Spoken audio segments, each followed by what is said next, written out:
여러분 보고 싶었습니다. 저는 3주 동안 우리 부흥회 또 여러 곳에서 말씀 전하고 잘 돌아왔습니다. 우리 신목사님 또 그리고 장로님들 또 성도님들 교회 충성스럽게 잘 섬겨 주셔서 너무 감사합니다. 할렐루야. 몇 년 전에 있었던 평창 패럴림픽에서 많은 선수들의 얘기가 화제가 되고 또 많은 감동을 주었습니다. 그 중에 크로스 컨트리 스키의 신희연 선수가 금메달도 따고 동메달도 땄습니다. 그는 2006년도 대학 졸업식을 앞에 두고 앞에서 오는 자동차와 부딪혀서 그 사고 때문에 7시간 대수술을 했습니다. 깨어나기는 했지만 두 다리를 절단했습니다. 현실을 알게 되면서 그는 부모님을 원망하고 또 자기 아내에게 신경질을 내고 무시하고 3년 동안 술에 파묻혀서 살았다고 합니다. 젊은 사람이 평생 그렇게 살아야 된다고 하면은 누구나 낙심하고 절망하고 또 좌절하고 고통의 나날을 보내게 되겠지요. 3년이 지난 어느 날 친구를 통해서 휠체어 농구를 접하게 됩니다. 장애인이지만 운동을 해보니까 재미도 있고 또 운동을 통해서 무엇인가 할 수 있다는 생각을 하게 됩니다. 그래서 스포츠에 푹 빠져서 열심히 하는데 정신 차리고 열심히 아이스하키도 하고 또 사이클도 하고 뭐 이것저것 많이 하는데 뭐 잘하는 것 한번 해보자. 그래서 2015년에 스키를 하게 됩니다. 좌석 스키, 앉아서 하는 스키인데 두 다리가 없으니까요. 그리고 패럴림픽에서 마침내 7.5km에서 금메달을 따고 15km에서 동메달을 따게 됩니다. 그 어려운 모든 좌절을 이기고 승리한 신희연 선수 대단하지 않습니까? 칭찬할 만합니다. 그렇습니다. 사람은 누구나 다 행복하기를 원하고 이 세상을 편하게 잘 살기를 원합니다. 그러나 꼭 그렇게 되지 않을 때도 있습니다. 우리를 아프게 하는 시련과 역경을 만나게 되면은 다 힘들어하는 그때가 있습니다. 그때에 우리에게 하나님의 말씀이 있고 우리가 신앙생활에 신앙이 있다면은 내 인생을 새롭게 수정하는 힘을 갖게 되는 것입니다. 그러므로 예수 믿는 사람들은 어떤 상태에 있어도 포기하면 안 되는 것입니다. 진정한 승리는 넘어졌어도 다시 일어나는 사람을 승리했다, 그렇게 말합니다. 일찍이 하나님께서 너희가 이 세상에서 환난을 당하나 담대하라, 내가 이 세상을 이기었노라. 그 말씀을 굳게 믿었던 바울이었기 때문에 그는 말하기를 이 모든 일에 우리를 사랑하시는 이로 말미암아 우리가 넉넉히 이기느니라 그랬습니다. 그렇게 주장하면서 바울은 살았습니다. 그렇습니다. 승리는 기쁨이고 승리는 영광입니다. 그러나 실패는 언제나 비참하고 슬퍼지게 합니다. 운동 경기를 보면 금방 그렇게 알 수 있습니다. 요즘에 손흥민 선수가 LA 왔다 그래서 한국 가도 대단하더라고. LA 사람들은 부러워하더라고. 손흥민 선수 보지도 않았는데. 프로풋볼 또 뭐 NBA 농구 또 메이저리그 우리 야구 뭐 어제 다저스가 이겼더라고요. 그 이기면은 좋아서 기뻐하고 어쩔 줄을 모릅니다. 영광을 누리는 거지요. 그러나 진 사람들은 한쪽에 쭈그리고 앉고 아니면은 힘없이 맥없이 빠져나가 버립니다. 이 세상의 모든 삶이 다 그렇습니다. 그런데 중요한 것은 오늘 이겼다고 해서 내일 또 이긴다는 보장도 없고 오늘 내가 졌다고 해서 내일 또 진다는 것도 아닙니다. 세상의 승리라는 것은 항상 오락가락 왔다 갔다 하는 것입니다. 시소와 같기도 하고 시계추와 같이 왔다 갔다 하는 것입니다. 이쪽 저쪽으로. 이민 목회를 제가 오래 하다 보니까 어떤 사람은 출세해서 명예를 얻었는데 가정을 잃어버렸습니다. 또 어떤 사람은 성공해서 돈은 벌었는데 건강을 잃어버렸습니다. 이제는 살만한데 불행이 찾아왔습니다. 개인만 그런 것도 아니고 국가와 민족도 그렇습니다. 로마는 무력으로 온 세계를 점령했지만 역사가들의 공통된 견해는 문화적으로는 실패했다고 합니다. 세상의 모든 승리와 성공은 정도의 차이는 있습니다만 평가 기준에 따라서 엄청나게 다른 것을 볼 수 있습니다. 그렇다면 도대체 무엇이 성공이고 무엇이 실패입니까? 그리고 부분적이 아닌 완전한 승리, 완전한 성공은 우리에게 없는 것입니까? 우리가 어떻게 살아야 승리할 수 있고 성공할 수 있습니까? 우리가 어떻게 살아야 후회 없는 멋진 삶을 살 수 있습니까? 우리가 어떻게 살아야 이 세상을 좀 다르게 살 수 있습니까? 거기에는 힘이 필요합니다. 힘이 원천입니다. 다시 말해 세상에서 승리하고 성공하려면 나에게 힘이 있어야 되는 것입니다. 이 힘이라는 게 뭡니까? 보통 아는 것, 지식을 힘이라고 합니다. 그러니까 아는 것이 힘이다라고도 하지 않습니까? 많이 아는 사람이 힘이 있습니다. 뿐만 아니라 육체적으로도 건강한 사람이 또 힘이 있습니다. 그리고 재력, 돈 많은 사람 힘이 있습니다. 자본주의 미국에 살아보면은 돈의 위력이 얼마나 대단한가 우리가 잘 알죠. 뭐니 해도 머니가 최고다. 세상의 경험, 노하우 뭐 그런 것도 힘이 될 수가 있습니다. 힘이 되는 게 이 세상에는 많이 있습니다. 사도 바울이 다메섹 도상에서 예수 그리스도를 만나고 난 이후에 예수 그리스도의 부름을 받고 그의 인생이 통째로 완전히 변화돼 버렸습니다. 컨버전했습니다. 확 달라진 거죠. 그리고 예수님을 따르기로 생명 바쳐 헌신하고 충성하기로 결심을 합니다. 내 인생에 예수 그리스도를 위해서 내가 살겠다. 그리고 예수님의 제자가 되기 위해서 아라비아 사막에서 3년 동안 기도하고 훈련을 많이 받았습니다. 그리고 주의 종이 되어서 복음을 전한 지 10여 년이 지났습니다. 나름대로 성경에 대한 지식도 있고 목회에 대한 노하우도 있었습니다. 바울은 원래 기본적으로 모든 것이 잘 갖추어져 있는 사람입니다. 그의 성품으로 보면 열심도 있고 열정도 있고 주님도 많이 사랑했습니다. 공부도 많이 했습니다. 그의 인격도 지혜롭고 훌륭했습니다. 주님을 향한 헌신과 충성심도 보통 사람들보다는 대단했습니다. 그리고 열심히 기도하고 사랑으로 목회를 했기 때문에 어떻게 보면은 바울이 목회의 어느 전성기 최고의 수준에 와 있다 그럴 때였습니다. 3년 준비하고 10년 이상 열심히 했으니까 목회는 이런 것이다 나름대로 자신감도 어느 정도 있었을 겁니다. 그렇잖아요. 우리도 무엇이든지 처음 하려고 하면 망설이고 조심하지요. 그러나 조금 하다 보면은 요령도 생기고 배짱도 생기고 자신감도 생깁니다. 그저 아는 척 할 수가 있죠. 무엇이든지 처음 하고 모를 때는 떨지만은 좀 알고 나면은 떨지 않습니다.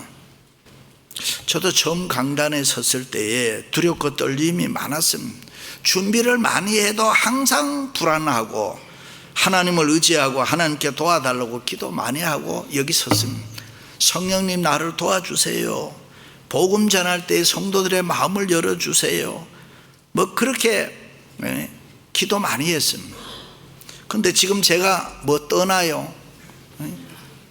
안 떨어요. 해도 너무 잘해. 수십 년 이 일을 했으니까 그렇게 생각한다면은 이건 큰 위기 아닙니까? 보통 사람들이 다 그렇습니다. 그런데 바울이 뭐라고 하냐면 내가 너희 가운데에 거할 때 약하고 두려워하고 심히 떨었노라. 이게 무슨 말입니까? 지금 바울은 행여라도 자기가 목회 좀 할 줄 아니까 아니면 내가 좀 뭐 잘할 수 있으니까 자기가 할 줄 아는 것, 자기가 가지고 있는 것, 지식이든지 지혜든지 그 어떤 목회 경험이든지 그 어떤 노하우라고 하더라도 자기가 행여라도 그것을 의지할까 봐 스스로 약하고 두려워하고 떨었다 그랬습니다.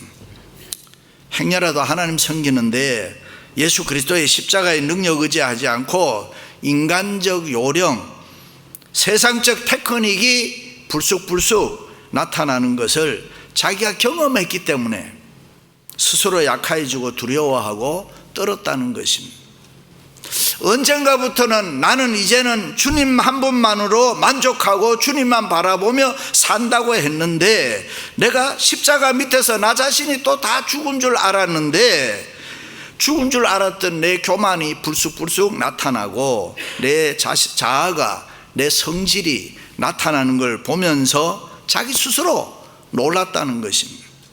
일찍이 예수님께서 누구든지 나를 따르려거든 자기를 부인하고 자기 십자가를 지고 나를 따를 것이니라.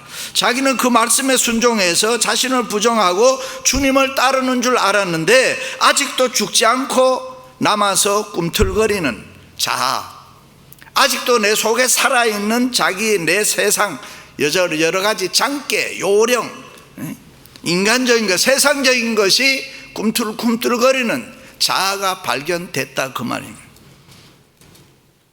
언젠가부터 주님 한 분만으로 만족하면서 이 세상 거 다 버리고 자기는 포기하고 그 주님만을 위해서 산다고 했는데, 아직도 내 마음에 미련이 남아있는 것을 보고 바울은 두렵고 약해졌다 그랬습니다.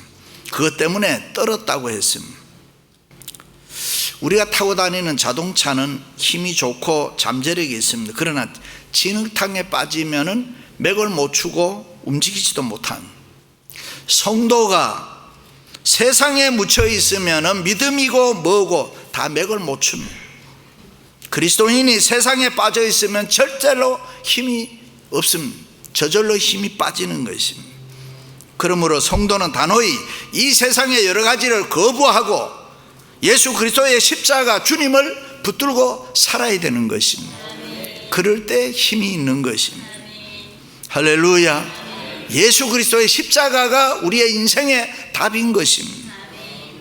사도 바울은 원래 철학을 공부한 사람입니다. 헬라의 수도 아테네에서 철학의 본산지죠. 소크라테스, 플라톤 등 유명한 철학인들이 수천 년 내려오면서 열띤 토론하는 것이, 동네마다 거리마다 몇몇이 모여서 빙 둘러 앉아서 어떤 사람이 중앙에 나와서 무엇인가 주제로 해서 그것을 이야기하면은 또 다른 사람이 나와서 그 얘기를 이어서 이야기하고, 그런 일들이 많은 도시입니다.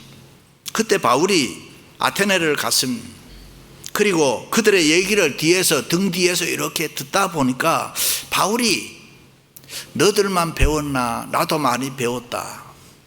그건 아닌데 이건데 뭐 이런 생각이 들면서 물 만난 고기처럼 자아가 꿈틀꿈틀거렸습니다. 자기 안에 있는 옛 사람이 살아나기 시작했어요.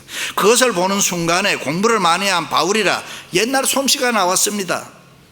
나가서 사람들을 향해서 내 속에 살아있는 것, 내가 배웠던 것, 옛날 가지고 있는 예수 그리스도를 믿음으로 다 없어진 줄 알았던 것을 다시 끄집어내어 가지고 거기서 철학적으로 하나님을 증거하고 열변을 토했습니다. 그런데 아무도 그의 연설에 귀를 기울여 주지 않았습니다. 결과적으로 너무 놀랐습니다. 내가 이렇게 말하면 이 사람들이 내 말을 들어줄 줄 알았는데 놀라는 사람이 없어요. 그래서 아테네에서는 바울을 반대하거나 핍박이나 환란이 없었습니다. 그런 곳이지만 그곳에 교회를 세우지를 못했습니다. 바울의 복음을 듣고 믿는 자가 없었습니다. 열매가 하나도 없었습니다. 참으로 아이러니 아닙니까? 어떻게 보면은 헬라의 아테네, 지성인들이 많이 살고 있는 그곳에 공부를 많이 한 바울 같은 목회자가 더 맞지 않겠어요?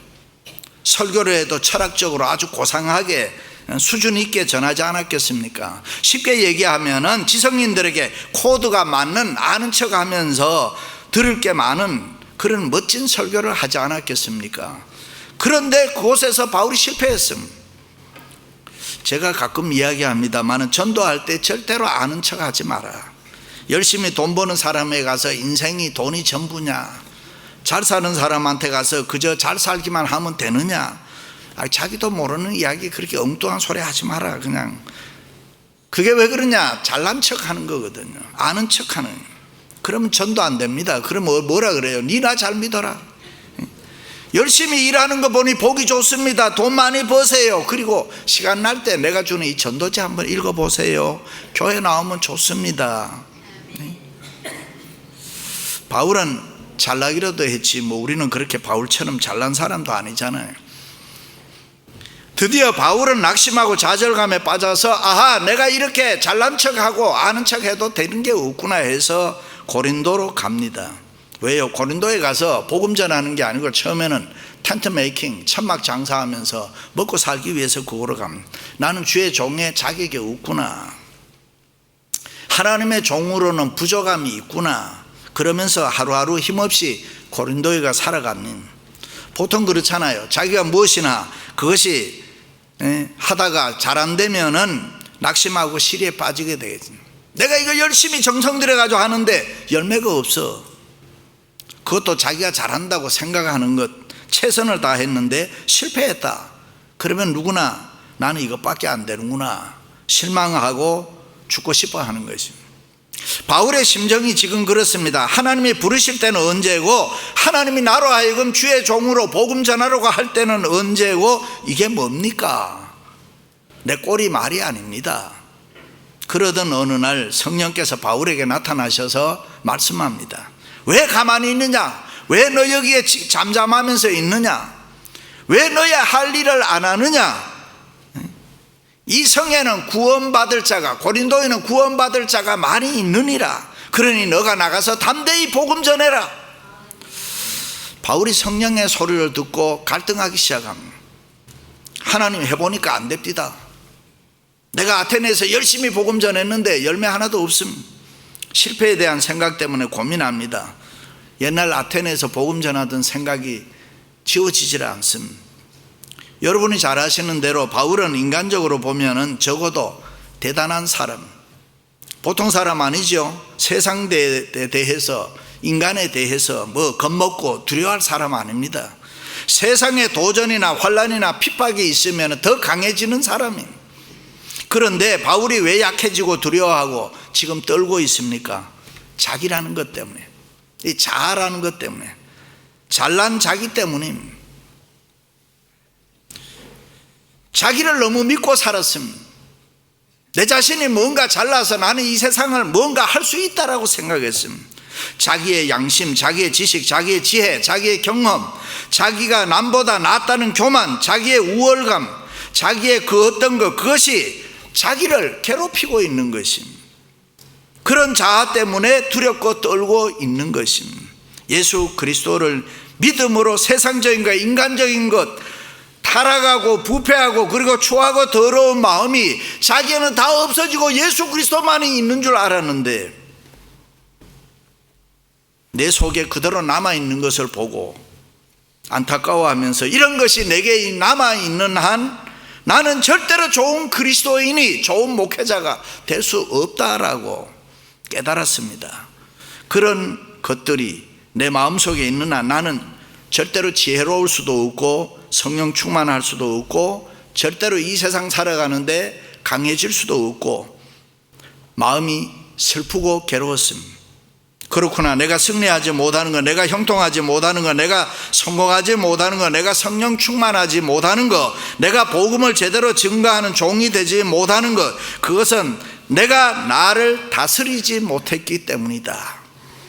이제는 다 없어진 줄 알았는데 나의 교만, 욕심, 혈기, 미움, 증오, 시기, 질투, 그런 것이 나는 다 없어진 줄 알았는데, 예수 그리스도를 믿음으로 묻혀져 있는 줄 알았는데 내 속에 그대로 남아있는 것을 보고 이런 것이 내게 있는 한, 그대로 있는 한 나는 절대로 강해질 수도 없고 지혜로울 수도 없고 성령 충만할 수도 없고 승리하고 성공할 수도 없다는 것을 바울이 깨달았을 때에 그는 괴로워했습니다. 그래서 그는 기도하는 마음으로 외칩니다. 나는 날마다 죽노라. 내 몸을 쳐서 나를 복종케 한다. 내가 그리스도와 함께 십자가에 못 박혔다. 나 바울은 없다라고 외치는 것입니다. 그렇습니다. 자기를 죽여야 합니다. 나를 죽여야 하는 것입니다. 우리가 영원히 승리하고 이 세상에서 영원히 성공하는 비결은 우리를 죽이는 일입니다. 그러므로 그리스도인은 누구나 자기를 죽이는 일에 익숙해야 합니다. 자기를 죽이는 일에 실패하면은 신앙생활, 교회생활 제대로 할 수 없습니다. 음식점에 가서도 너무 까탈스럽게 할 필요가 없죠. 해주는 밥 먹는데 감사해야지. 머리카락 하나 들어갔다고 동네방네 떠들고 그러면 안 되죠. 예수 그리스도를 믿는 우리들은 벌써 죽은 몸이라 믿으시면 아멘.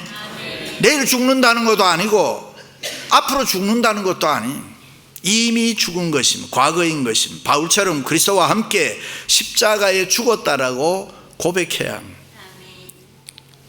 그리고 이제는 부활하신 주님을 믿는 믿음으로 은혜로 살아간다고 말해야 하고, 나는 이제 예수 그리스도의 은혜로 이 세상을 산다, 예수 그리스도를 믿는 믿음으로 이 세상을 산다.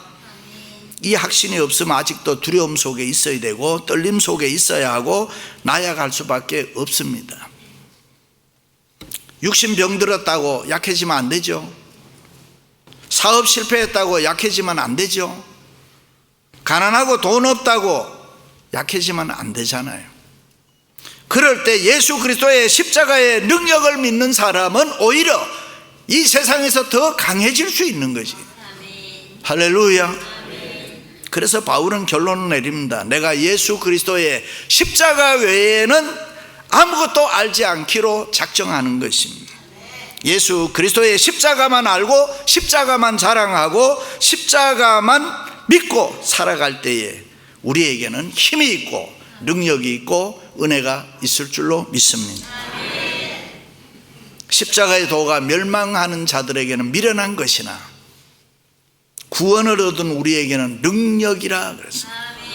하나님의 미련한 것이 사람보다 지혜 있고 하나님의 약한 것이 사람보다 강하니라. 믿으시면 아멘. 그렇습니다. 바울의 힘의 신비는 그 어떤 것에 있는 것이 아니고 이 세상에 뭐 그 어떤 것에 있는 것이 아니고 오직 하나, 예수 그리스도의 십자가. 바울의 힘의 원천은 예수 그리스도의 십자가인 것입니다. 그러므로 그는 십자가 외에는 알지 않기로 작정합니다. 십자가 외에는 생각지 않기로 합니다. 십자가만 믿고 십자가만 의지하기로 작정합니다. 그래서 파니 제이 크로스비는 십자가 무한 영광일세 할렐루야 찬송했습니다. 여러분, 힘의 원천이 어디 있습니까? 여러분 뭐 하고 싶은 일 있습니까? 예수 그리스도의 십자가만 의지하시기를 바랍니다. 십자가만이 나를 부정할 수가 있고 나를 이길 수 있습니다. 십자가만이 나를 새롭게 할 수 있고 십자가만이 나를 사랑의 사람으로, 성령의 사람으로, 은혜의 사람으로 만들 수 있습니다.